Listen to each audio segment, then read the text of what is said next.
बिस्मिल्लाहिर्रहमानिर्रहीम।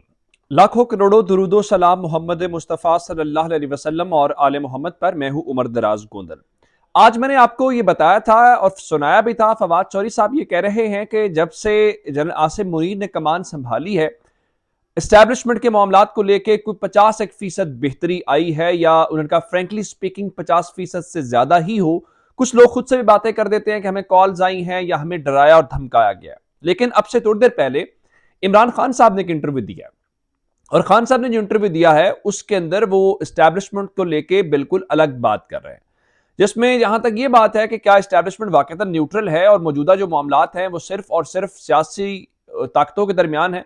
इमरान खान ने यह मानने से इनकार कर दिया है। उसकी एक मैं डेवलपमेंट आपको बता देता हूं कि हमने ये सुना, बहुत सारे लोगों ने बताया, इवन तहरीक इंसाफ वाले कहते हैं कि जब असेंबलियां तोड़ने का मामला था तो किसी शख्सियत ने, ताकतवर शख्सियत ने बुला के ये कहा था परवेज इलाही साहब को कि आपने असेंबली तोड़ी तो आपको नतायज का सामना करना पड़ेगा।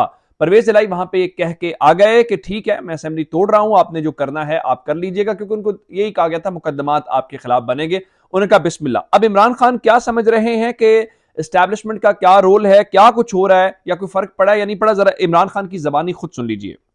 किसी को फेत नहीं है। एफआईए को उन्होंने तबाह कर दिया अपनी चोरियां बचाने के लिए, नैब को खत्म कर दिया अपनी चोरियां बचाने के लिए, क्रिकेट बोर्ड को नहीं छोड़ा इन्होंने, नजम सेठी जिसको कोई क्रिकेट की सब उसको बिठा के। तो जो हम उम्मीद कर रहे थे कि बाजवा के जाने के बाद न्यूट्रल होगी एस्टेब्लिशमेंट, वो न्यूट्रल नहीं है।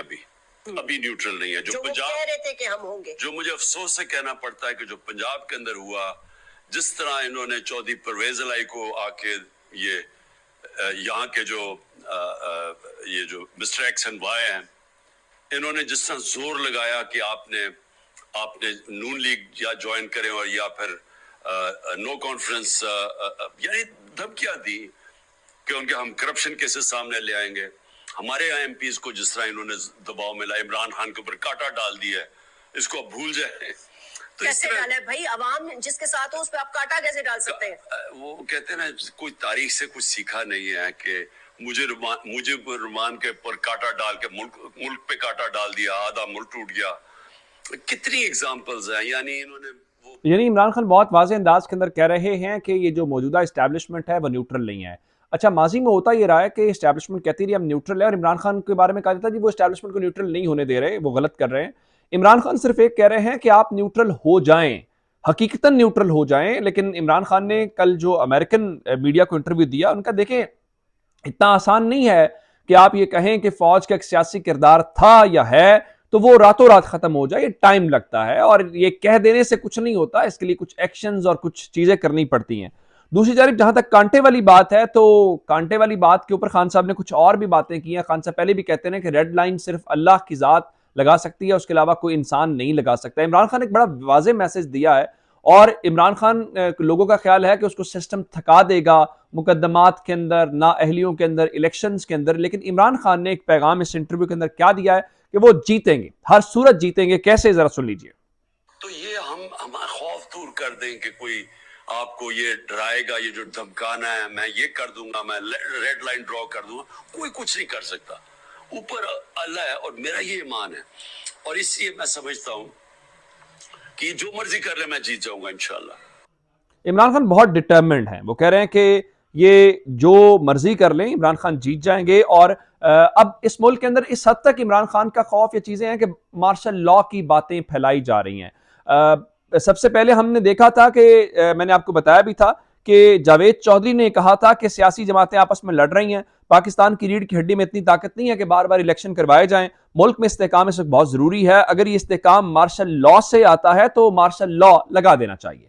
अब आज मैंने आपको बताया भी था कि सलीम साफी ने आर्टिकल लिखा, खतरे की घंटी, कहते हैं जी इस्टेब्लिशमेंट मईशत के बारे में परेशान, अफगानिस्तान और पख्तूनख्वा के बारे में सरगर्दान, जबकि बलूचिस्तान और सिंध के हालात के बारे में परेशान है। अब अगर इमरान खान के नाकाबिल कबूल होने के बाद पीडीएम भी नाकाबिल कबूल बन जाती है तो फिर इसके पास क्या रास्ता बचेगा? खतरे की घंटी कहने का मतलब यह है कि एक पूरा माहौल बनाया जा रहा है जिसमें यह तासुर देने की कोशिश की जा रही है कि देखें जी, अगर हालात ठीक होते हैं हमारे मार्शल लॉ लगाने से तो फिर मार्शल लॉ ही लगा दे। अब मैं आपको बताना ये चाहता हूं, आपको याद होगा कि जब हुकूमत आई थी तो जावेद चौधरी ने कहा था कि हुकूमत का और इस्टेब्लिशमेंट का एग्रीमेंट हुआ है, जिसमें उन्होंने कहा था हुकूमत आप संभालें, इमरान खान को इस्टेब्लिशमेंट संभालेगी। अब कल मैंने आपको राना सनावला वाली बात बताई, राना सनावला ने बताया कि इमरान खान की गिरफ्तारी होनी चाहिए, लेकिन इमरान खान की गिरफ्तारी का फैसला इदारे करेंगे, हुकूमत नहीं करेगी।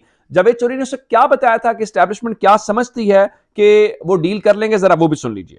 गजट क्या चल रहा है, एक सीधा गजट चल रहा है इस्लामाबाद में कि जी कुछ लोगों ने कहा है कि हुकूमत आप संभालें, इमरान खान साहब को हम संभालें। बिल्कुल ठीक। ये सही बात है। ये बल्कि गवर्नमेंट जब आई थी उसने एग्रीमेंट किया था इनके साथ, मामला तय किए थे कि हम इनके साथ। दो महाजों के साथ नहीं लड़ सकते। उन्होंने कहा दो महाजों पे नहीं लड़ सकते, गवर्नमेंट पे भी और इमरान खान पे भी। हमें फैसला करना पड़ेगा, ये गवर्नमेंट आप कर लें, हम इमरान खान से लड़ लेते हैं, या फिर आप इस तरह करें कि हमें हुकूमत करने दें इसको। अब आप कह रहे हैं गवर्नमेंट हुकूमत इमरान खान जा रहे हैं और आप और दूसरे लोग उनसे निपटेंगे। अगर रियासत इमरान खान से निपट रही है और गवर्नमेंट जो है वो सिर्फ मुल्क को ट्रैक पे ला रही है। लेकिन अगर नजर लास्ट क्वेश्चन ये बताओ, अगर ये रियासत से मुराद इस्टेब्लिशमेंट है, यानी वो इमरान खान से निमट रही है, ना वो इमरान खान से निमट पा रहे हैं। हुकूमत को कहा गया था आप मुल्क ट्रैक के ऊपर लेके आए, ना वो मुल्क ट्रैक के ऊपर ले आए हैं, ना वो ले पा रहे हैं। ये दोनों मंसूबे हर तरह से नाकाम होते दिखाई देते हैं। अब आ जाते हैं अगली खबर की तरफ। मरियम नवाज की वापसी की खबरें हमने सुनी हैं जी कि वो तशरीफ ला रही हैं। पहले 21 तारीख सुना, फिर 29 तारीख सुना, अब बताया गया 27 तारीख को सुना। अब सूरत हाल ये है कि पॉपुलैरिटी मरियम नवाज की इतनी है कि लोग कह रहे हैं कि उनको अपनी पार्टी के अंदर रेजिस्टेंस का सामना करना पड़ेगा, जिसमें शायद खाकान अब्बासी हैं, दीगर तजर्बाकार लोग हैं, वो उनके अंडर काम नहीं करना चाहते। लेकिन नून लीग इसको एक बड़ा इवेंट बनाना चाहती है। चूंकि वो इवेंट इस तरह से बनाना चाहती है हुकूमत की सपोर्ट, मीडिया की सपोर्ट के साथ, तो बताया जाएगा देखें इमरान खान मकबूल नहीं है, मरियम नवाज बहुत मकबूल हैं। देखें लाखों लोग उनके आ गए हैं इस्तकबाल के लिए, देखा आपने सड़कों के ऊपर जमे गफीर है। ये पूरे का पूरा एक मोमेंटम बिल्ड करने की कोशिश की जा रही है। उसके लिए क्या क्या गया है, उसके लिए तमाम लीगी कारकुनों को, रहनुमाओं को, खासकर जो टिकट होल्डर्स हैं उनको कहा गया है कि आपने हर बंदा, जैसे सूबाई असम्बली का टिकट भी लेने हैं, इलेक्शंस भी आ गए हैं, पार्लिमानी बोर्ड भी 34 रुकनी नून लीग का बन गया, तो उनको कहा गया है कि हर कैंडिडेट 1000 बंदा लेके आएगा। मिसाल के तौर के ऊपर अगर पंजाब के अंदर हम ये समझ ले कि कोई 250 के करीब जा सीटें हैं, तो जो मैं ओपन सीटों की बात कर, जनरल सीटों की, तो जनाब 2.5 लाख बंदा हो जाएगा। ऐसा हो नहीं सकता, ऐसे लोग आते नहीं है। उसकी वजह यह है कि नून लीग इतनी अनपॉपुलर है कि लाहौर शहर के अंदर से भी अगर निकालना हो आपको, तो आपको पंजाब के बाकी जगहों से लाने की कोई जरूरत नहीं है। अपनी इन सीटों से भी आप निकाल सकते हैं, लेकिन अनपॉपुलर बहुत ज्यादा है।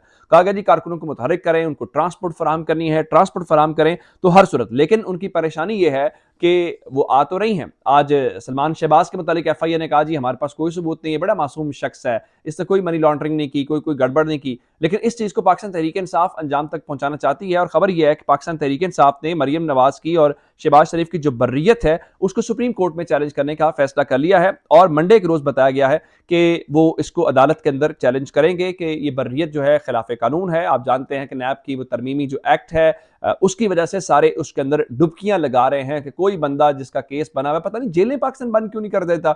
ये मुल्क इतने साफ शफाफ लोगों का है, जेलें बंद करें, अदालतें बंद करें, थाने बंद करें। यहां तो रावी चैन ही चैन लिख रहा है, पता नहीं किन के लिए अपने थाने बनाए हुए हैं, पुलिस किन के लिए है, FIA किन के लिए। तो वो तो बिल्कुल एक अलग सी सूरत हाल है। अब ग्राउंड रियलिटी क्या है? ग्राउंड की रियलिटी ये है कि तजर्बाकार आए थे जिन्होंने मुल्क को ट्रैक के ऊपर चढ़ाना था। डॉलर्स की किल्लत है, पाकिस्तान की मुख्तलिफ पोर्ट्स के ऊपर 4 अरब डॉलर या 4 से 5 अरब डॉलर के दरमियान का सामान पड़ा हुआ है, जिनकी आप LCs नहीं खोल रहे क्योंकि आपके खजाने में पैसा नहीं है। और उसमें जो गैर मुल्की शिपिंग कंपनियां हैं, यानी जो आपके कार्गोज लेके आती हैं, जो सामान लेके आती हैं और लेके जाती हैं, उन्होंने पाकिस्तान में अपना कारोबार या काम मुअत्तल करने का एक इनिशिएटिव लेने जा रहे हैं, या उन्होंने सोचना या गौर करना शुरू कर दिया है। और पाकिस्तान शिपिंग जो एजेंट्स एसोसिएशन है, उन्होंने बाज़ाब्ता तौर पे हुकूमत को आगाह किया है कि भाई अगर आपने काम किया, अगर आपने LCs ना खोली, ये डॉलर्स वाली शॉर्टेज रही, तो इसका लॉस हमें कहीं ना कहीं बर्दाश्त करना पड़ेगा। लेकिन हुकूमत अभी चैन की नींद सो रही है। अभी फिलहाल उनका ख्याल ये है कि देखिए जी हमें तो कोई मसला ही नहीं है, हमें कोई प्रॉब्लम ही नहीं है, तो हम तो बिल्कुल चीज़ों को जो है वो मैनेज कर लेंगे। तो ये अब तक के अपडेट्स से अपना बहुत सारा ख्याल रखिएगा। खुदा हाफिज।